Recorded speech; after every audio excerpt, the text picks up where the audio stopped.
Tapi Ibu Maliki ini kisah nyata. Dan saya pernah bertemu keluarga ini. Dan saya sangat menyayangi keluarga ini. Tinggal di daerah, sekarang jadi petani. Tadinya guru, Bu. Punya anak di kampus. Anaknya memutuskan untuk berhenti kuliah. Untuk berbakti pada ibunya. Ibunya kena diabetes. Dan sudah berpengaruh pada organ. Jadi mata udah gak bisa melihat jelas. Telinga sudah tidak bisa mendengar dengan baik. Anaknya merasa, kalau saya kuliah, ini biayanya akan ketarik ke kuliah. Maka anaknya memutuskan berhenti untuk berkhidmat kepada ibunya.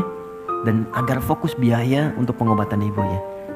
Dan hanya berpikir, ini ibu sudah melahirkan saya, mengandung saya, maka ini saatnya saya berbakti kepada orang tua. Ini keluarga sangat soleh. Dan Masya Allah, ibu ini tidak pernah mendengar kajian sampai ke telinga beliau, kecuali pasti ingin minta diantar oleh suaminya datang. Ini ahli majlis talim. Walaupun dalam keadaan sulit akan minta digendong. Pak tolong antarkan, Pak tolong antarkan. Antar pakai motor dan sebagainya. Tapi apa yang terjadi? Senin saya ditelepon, saya masih ingat dulu saya pulang dari Tripoli, ditelepon sore-sore, tiba-tiba sembuh teman-teman. Masya Allah, dan dalam sembuhnya beliau datang ke kamarnya, ini kisah nyata. Dia beliau dibuka lemarinya, cari pakaian paling bagus, dipakai oleh beliau, dandan gitu. Udah gitu masuk ke ruangan tengah, dipanggil anak-anaknya dengan suaminya, Pak sini, nak sini, datang gitu kan. Masih kaget, gak bisa tanya, kok bisa seketika gitu, sehat, sembuh, datang. Terus minta bikinkan susu katanya. Dibuatkan susu.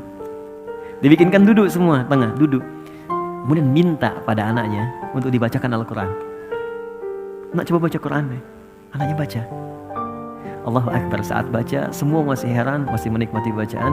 Tiba-tiba, tangan yang menggenggam anak dan suami itu menjadi kaku. Ternyata saat dibacakan Quran itu, beliau sudah pulang menghadap kepada Allah Subhanahu wa Ta'ala. Wafat dengan dibuatkan minuman air susu oleh anak yang pernah disusuinya. Dan wafat diantarkan dengan bacaan Al-Quran pada anak yang pernah dididiknya. Dan wafat dalam keadaan mengenakan pakaian terbaiknya yang paling halal yang ia miliki untuk menghadap Allah Subhanahu wa Ta'ala. Karena itu Allah katakan, kamu kenakan pakaian paling bagus ketika berjumpa denganku.